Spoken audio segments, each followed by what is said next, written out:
आपका मेरे daily current affair के सेशन में 16 जुलाई 2025।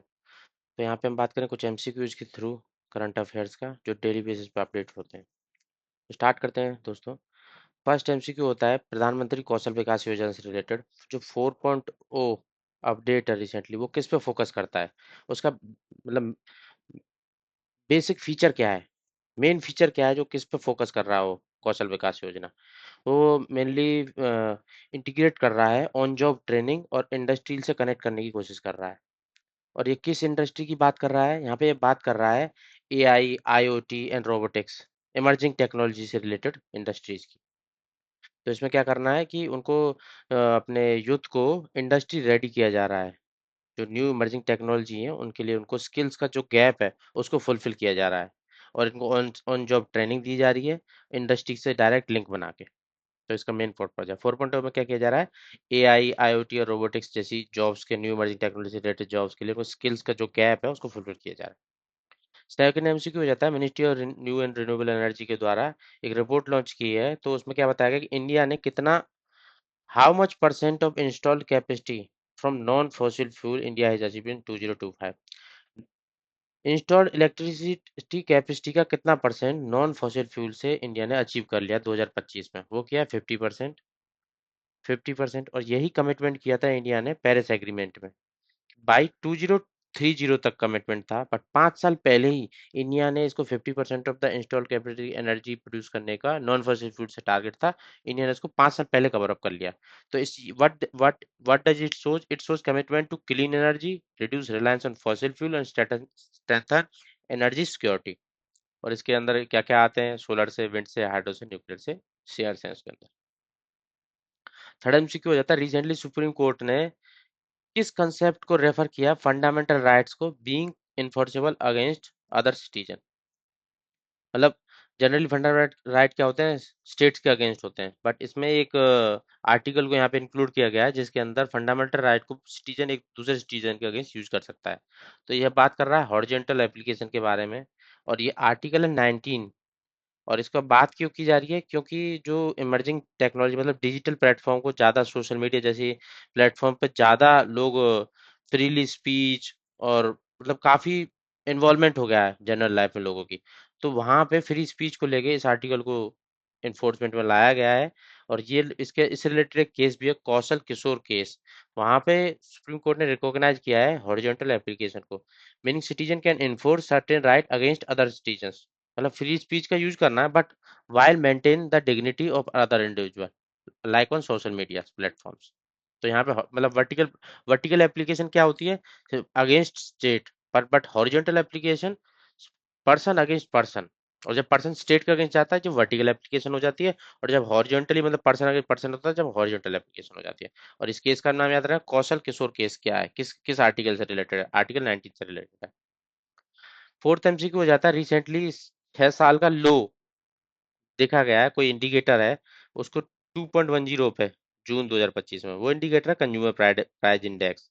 और ये क्या दिखाता है, रिटेल इन्फ्लेशन को शोकेस करता है। ये मतलब ऑल टाइम लो है, ये मतलब लास्ट 6 ईयर में रिकॉर्ड देखा जाएगा तो उसमें सबसे लो है 2.10।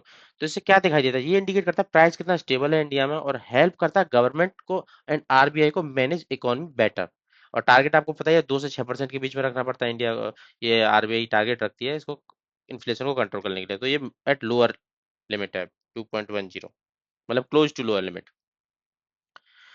Purpose of ram air turbine aircraft, ये रैम एयर टरबाइन एयरक्राफ्ट में क्या काम करती है, रैट भी बोलते हैं इसको, रैम एयर टरबाइन। ये क्या करती है, इमरजेंसी पावर जनरेशन के लिए होती है। ये एक तरीके का इम्पेलर होता है, मतलब प्रोपेलर टाइप होता है, जो क्या करता है कि मतलब एटमॉस्फेयर की एयर से इमरजेंसी के टाइम पे, मतलब जब दोनों इंजन फेल हो जाएंगे तो टोटल पावर लॉस के टाइम पे ये इमरजेंसी पावर देता है।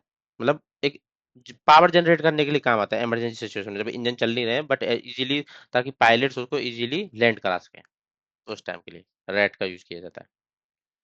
ये बैदन खलम फेस्टिवल कहाँ पे मनाया जाता है, ये मेघालय में मनाया जाता है। और इसको जैंतिया, मतलब गारो खासी जैंतिया 3 हिल्स हैं, तो वहाँ पे जैंतिया कम्युनिटी है, उनको नार PNAR इस कम्युनिटी नाम से जानता है, उसका ट्रेडिशनल फेस्टिवल है ये क्या होता है कि जुलाई में वहाँ पे शोइंग का काम हो जाता है, उसके बाद सिंबलाइज करता है drive away disease and evil. तो आपको बस इतना पता होना चाहिए कि किस कम्युनिटी के द्वारा बनाया जाता है, जैंतिया कम्युनिटी मेघालय के अंदर, बस। नेक्स्ट एमसीक्यू हो जाता है सिंकनसन टेक्नोलॉजी क्या है। ये क्या हाई स्पीड ट्रेन की टेक्नोलॉजी है, और ये जापान से रिलेटेड है। और इसकी बात हम क्यों कर रहे हैं, क्योंकि इंडिया में जो अहमदाबाद टू मुंबई तक बुलेट ट्रेन बनने वाली है वो इसी टेक्नोलॉजी पे बनने वाली है। ये क्या है, मतलब ये हाईली एडवांस बुलेट ट्रेन है, मतलब एडवांस क्रैश अवॉइडेंस सिस्टम और स्पीड कंफर्ट एरोडायनेमिक्स इसका काफी बेहतरीन है। तो इंडिया ने जापान के साथ इस टेक्नोलॉजी को लेकर ज्वाइंट एग्रीमेंट किया है, जिससे बेसिस पे Mumbai to Ahmedabad bullet train को बनाया जा रहा है। एक्सरसाइज तलस्मीन सब्र 2025 में, ये किसकी एक्सरसाइज है, ऑस्ट्रेलिया की exercise, Australia largest military exercise. और इस साल ये सबसे ज्यादा मतलब बड़ी एक्सरसाइज है, इसमें 19 कंट्रीज के पार्टिसिपेंट ने पार्टिसिपेट किया है। और ये बाइनल 2 साल में होती है। और इसमें क्या होता है कि पर्पज क्या है, strength defence cooperation involve land sea air space cyber training ensure partner के respond to secure channel together, मतलब टुगेदर मतलब डिफेंस एक्सरसाइज टू मतलब मेक कोऑपरेटिव। मैत्री ग्रांट्स, इनका एम क्या है, ये क्या, ये भी इंडिया और ऑस्ट्रेलिया के बीच में कल्चरल रिसर्च एक्सचेंज को लेके है। इसमें क्या होता है, फंडिंग की जाती है ताकि दोनों कंट्री के बीच में कल्चरल एक्सचेंज को प्रमोट किया जाए, एजुकेशन को लेकर रिसर्च पार्टनरशिप को बढ़ावा दिया जाए, people to people connectivity and support deeper strategic and economic cooperation between the two countries. Maitri grants. Quantum noise क्या होता है, क्वांटम कंप्यूटर क्लासिक कंप्यूटर के बीच डिफरेंस आपको पता ही होगा, क्लासिक कंप्यूटर 0 और 1 के बीच में बिट्स को मतलब लेता है डेटा, और quantum computer entanglement and super imposition होता है, मतलब 0 और 1 जरूर नहीं है, एक साथ में दोनों को ले सकता है। तो इसका नॉइसेस को क्या बोलते हैं, किसके कारण कॉज होता है नॉइस, ये होता है डीकोहेरेंस। और तो डीकोहेरेंस होने से क्या होगा, जिससे एरर्स आ सकते हैं, जो क्वांटम कंप्यूटेशन है ना, मतलब कैलकुलेशन जो करेगा क्वांटम कंप्यूटर, तो ये डीकोहेरेंस के कारण इसमें ये क्या होता है, एरर के चांसेस बढ़ जाते हैं।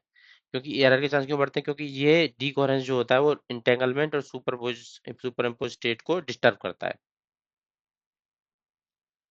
अभी रिसेंटली इंडिया ने 50% मतलब जो टारगेट था 2030 से 5 साल पहले ही उसको अचीव कर लिया था, रिन्यूएबल एनर्जी को लेके इंस्टॉल इलेक्ट्रिक कैपेसिटी में। तो उसको उसी से रिलेटेड ये क्वेश्चन है, इसमें किस किस का कितना पार्टिसिपेंट है, ये इसका आंसर है ए। इसमें थर्मल का 242 गीगावाट्स है, न्यूक्लियर का 8.78, हाइड्रो का 49.38, रिन्यूएबल का 184.62। ये डेटा है, ये आपको याद ही करना पड़ेगा प्लीज। 12th एमसीक्यू, सिग्नादुर ब्रिज को कर्नाटक में रिसेंटली इनॉग्रेट किया गया है, इंडिया का लॉन्गेस्ट केबल ब्रिज, मतलब इसकी रैंकिंग क्या है, ये सेकंड लार्जेस्ट है। फर्स्ट अभी तक वो होता है कि बांद्रा बॉली सी लिंक वाला ही है, और इसको सारावती बैक वाटर पे बनाया गया है। 75th प्रधानमंत्री दिव्यांश केंद्र कहाँ पे इनॉग्रेट किया गया है, इसको बदवान उत्तर प्रदेश में। और ये दिव्यांश केंद्र क्या होता है, जो हैंडीकैप्ड होते हैं उनके लिए असिस्ट करता है, असिस्ट किसमें करता है, मतलब उनके लिए जैसे व्हील चेयर्स वगैरह बनाने में, लेगामेंट्स वगैरह इंस्टॉलेशन में, और बड़े बुजुर्गों के लिए भी हेल्प करता है, राष्ट्रीय वयोश्री स्कीम और ईडीआईपी के अंदर, डिसेबल्ड प्लस में ओल्ड एज। 46% साइबर फ्रॉड जो मनी इंडिया में लॉस्ट हुआ है वो कहाँ से मर्ज, मतलब किन किन देश के जो फ्रॉडर हैं वो टारगेट कर रहे हैं इंडिया को, वो कहाँ से ओरिजिनेट हो रहा है, ये हो रहा है मोस्टली साउथ ईस्ट एशिया से। और साउथ ईस्ट एशिया के अंदर भी एक रीजन है, कंबोडिया लाओस और म्यांमार, ये इनका एक ट्रायो है। ये लोग टारगेट कर रहे हैं इंडिया में साइबर फ्रॉड्स के लिए। और मेजरली कहाँ से, तमिलनाडु, कर्नाटक और उड़ीसा की तरफ से टारगेट किया जा रहा है।